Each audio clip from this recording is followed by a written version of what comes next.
আজকে আমরা যে গল্পটা নিয়ে কথা বলবো সেটা কিন্তু বেশ অন্যরকম। এটা এমন একটা গল্প যা স্মৃতি, অহংকার আর সবশেষে ক্ষমার মতো কিছু গভীর অনুভূতিকে নাড়িয়ে দেয়। তো চলুন আর দেরি না করে গল্পটার ভেতরে ঢোকা যাক। একবার শুধু ভাবুন তো, ক্লাসের মধ্যে একজন শিক্ষক তার ছাত্রকে উদ্দেশ্য করে এই কথাটা বলছেন। কি ভয়ঙ্কর! এই একটা লাইনে কিন্তু যথেষ্ট ছিল গল্পের সেই গণিত শিক্ষকের চরিত্রটা বুঝিয়ে দেওয়ার জন্য। আর হ্যাঁ, এখান থেকেই কিন্তু আমাদের গল্পের মূল সংঘাতটা দানা বাঁধতে শুরু করে। আচ্ছা, তাহলে চলুন আমরা একটু টাইম ট্র্যাভেল করে গল্পের নায়ক সুকুমারের ছোটবেলায় ফিরে যাই। সেই সময়টা ছিল ভয়ে আর আতঙ্কে ভরা। আর এই সব কিছুর মূলে ছিলেন মাত্র একজন মানুষ, তার অঙ্কের মাস্টার মশাই। একবার ক্লাসরুমের পরিবেশটা কল্পনা করার চেষ্টা করুন তো। ছাত্রদের কাছে ওই মাস্টারমশাই ছিলেন যেন সাক্ষাৎ যম। তার সেই জোরালো চড় আর কঠিন শাসনের ভয়ে ক্লাসের সবচেয়ে ভালো ছাত্ররাও পর্যন্ত থর থর করে কাঁপত। কিন্তু মজার ব্যাপার হলো, লোকটার দক্ষতা ছিল অসাধারণ। মানে চোখের পলকে ব্ল্যাকবোর্ডে কি কঠিন কঠিন সব অঙ্ক করে ফেলতেন। আর আমাদের গল্পের নায়ক সুকুমার, সে তো অঙ্কে বরাবরই কাঁচা। বুঝতেই পারছেন তার কাছে ওই ক্লাসটা কী রকম একটা বিভীষিকা ছিল। ভয়টা এতটাই গভীরে চলে গিয়েছিল যে ভাবুন, স্কুল কলেজ শেষ করে এমএ পাশ করার পরেও সুকুমারের দুঃস্বপ্ন দেখা বন্ধ হয়নি।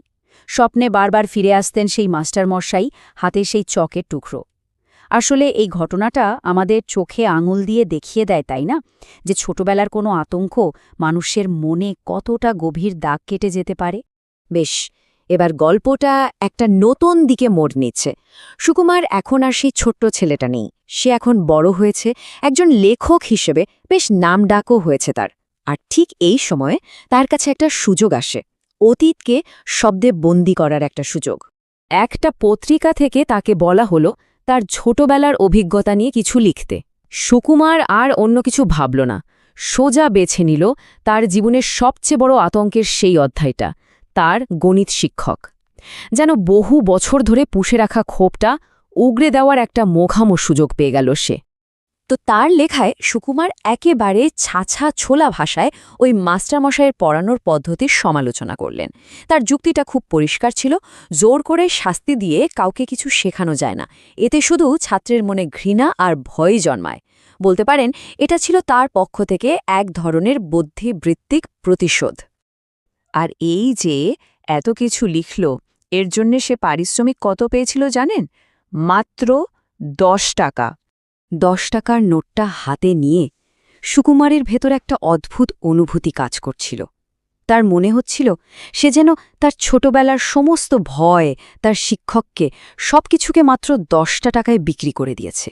ভাবটা এমন যে খুব সামান্য একটা দামে কত বড় একটা হিসাব সে মিটিয়ে ফেলল। এরপর অনেকগুলো বছর কেটে গেল। সুকুমার এখন আর শুধু একজন লেখক নন, তিনি রীতিমতো বিখ্যাত, প্রতিষ্ঠিত। আর ঠিক এমনই একটা সময়ে যখন সে তার খ্যাতির একেবারে চূড়ায়, তখনই তার জীবনে এমন একটা ঘটনা ঘটল যা সে স্বপ্নেও কল্পনা করেনি। তাকে বাংলাদেশের একটা কলেজের অনুষ্ঠানে ডাকা হলো। সেখানে সে রবীন্দ্রনাথ, বার্নার্ড শকে কোট করে এমন একটা বক্তৃতা দিল যে পুরো হল মুগ্ধ হয়ে শুনছিল। চারিদিকে শুধু হাততালির ঝড়। এক কথায় সুকুমার তখন তার সাফল্যের শিখরে। কিন্তু অনুষ্ঠান যখন শেষ হল, বাইরের খুটখুটে অন্ধকার থেকে একটা খুব ক্ষীণ, প্রায় শোনা যায় না এমন একটা গলা তার নাম ধরে ডাকল। ব্যাস, ওই ডাকটা শোনার সাথে সাথেই সুকুমারের পুরো শরীর যেন বরফ হয়ে গেল। এতগুলো বছর আগের সেই হাড় কাঁপানো ভয়টা এক মুহূর্তে ফিরে এলো। সুকুমার সামনে যা দেখল সেটা তার স্মৃতির সাথে আকাশ পাতাল তফাত। তার মনে গেঁথেছিল যে ভয়ঙ্কর শক্তিশালী মাস্টারমশাইয়ের ছবি, তার আর কোনো অস্তিত্বই নেই। তার বদলে সামনে দাঁড়িয়ে আছে ছেঁড়াখোড়া পোশাকে কুঁজো হয়ে যাওয়া এক বৃদ্ধ। স্মৃতি আর বাস্তবের এই এনর্ম ফারাকটা তাকে একেবারে ভেতর থেকে নাড়িয়ে দিল। এরপর যা ঘটল সেটাই সম্ভবত এই গল্পের সবচেয়ে হৃদয় ছোঁয়া অংশ। সুকুমার তো ভাবছে এইবার নির্ঘাত মাস্টারমশাই তাকে সেই লেখার জন্য বকাবকি করবেন, কিন্তু যা ঘটল সেটা তার সমস্ত কল্পনার বাইরে ছিল। মাস্টারমশাইয়ের চোখে মুখে রাগের লেশ মাত্র নেই, বরং তিনি প্রচণ্ড আবেগ আর গর্বে সুকুমারকে একেবারে বুকে জড়িয়ে ধরলেন। তার ছাত্র এত বড় লেখক হয়েছে, এ আনন্দেই তার চোখ দিয়ে জল গড়িয়ে পড়ছিল। সুকুমার তো একেবারে হতভম্ব, কিন্তু আসল চমকটা তো তখনও বাকি ছিল। কি ছিল সেই বৃদ্ধ শিক্ষকের পকেটে? মাস্টার মশাই তার সেই ময়লা পাঞ্জাবির পকেট থেকে অনেক পুরনো, ভাঁজে ভাঁজে প্রায় ছিঁড়ে গেছে এমন একটা পত্রিকার কাটিং বের করলেন। হ্যাঁ, ঠিকই ধরেছেন, এটা ছিল সেই প্রবন্ধটা যেখানে সুকুমার তাকে নিয়ে কঠোর সমালোচনা করেছিল। আর এখানেই গল্পটার এমন একটা মন নিল যা একেবারে স্তম্ভিত করে দেওয়ার মতো। মাস্টারমশাই আসলে কোনোদিন জানতেও পারেননি যে ওই লেখাটায় তার সমালোচনা করা হয়েছে। তিনি শুধু একটা কথাই বুঝেছিলেন, তার ছাত্র তাকে মনে রেখেছে, তাকে নিয়ে একটা লেখা লিখেছে, আর এইটুকুই তার জন্য যথেষ্ট ছিল। এই গর্বেই তিনি ওই ছেঁড়া কাগজের টুকরোটা যত্ন করে পকেটে রেখে দিয়েছিলেন, আর সুযোগ পেলেই সবাইকে দেখাতেন। এই একটা মুহূর্তে সুকুমারের ভেতরের দুনিয়াটা যেন চুরমার করে ভেঙে পড়ল।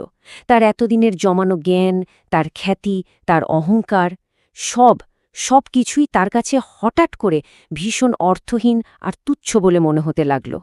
মাস্টারমশাইয়ের ওই সরল স্নেহ আর খাঁটি গর্বের সামনে দাঁড়িয়ে সুকুমার, সে লজ্জা আর অপরাধবোধে যেন মাটির সাথে মিশে যেতে চাইল। সে বুঝতে পারল সে কত বড়, কত নির্মম একটা ভুল করে ফেলেছে। আসল উপলব্ধিটা তো হলো ঠিক তখনই। সুকুমার হাড়ে হাড়ে টের পেল তার যুক্তির উপর দাঁড়ানো ধারালো লেখাটা ওই শিক্ষকের বিশাল মনের কাছে আসলে কতটা তুচ্ছ। তার সমস্ত পাণ্ডিত্য, তার সব অহংকার, সবকিছু ওই নির্মল ভালোবাসার কাছে এক মুহূর্তে ধুলোয় মিশে গেল। যে জিনিসটাকে সে 10 টাকায় বিক্রি করে দিয়েছে বলে ভাবছিল, তার আসল দাম যে আসলে পরিমাপ করার মতো নয়, সেই দামটা ছিল তার মাস্টারমশাইয়ের ভালোবাসা, যা সে কোনোদিন বুঝতেই পারেনি। আর এই গল্পটা শেষ পর্যন্ত আমাদের সবার জন্য একটা গভীর প্রশ্ন রেখে যায়। আচ্ছা, ভালোবাসা, স্নেহ কিংবা ক্ষমার মতো অনুভূতির কি সত্যি কোনো দাম হতে পারে? 10 টাকা বা 100 টাকা বা কোনো পার্থিব জিনিস দিয়ে কি এর পরিমাপ করা সম্ভব? উত্তরটা বোধহয় আমরা সবাই জানি, তাই না?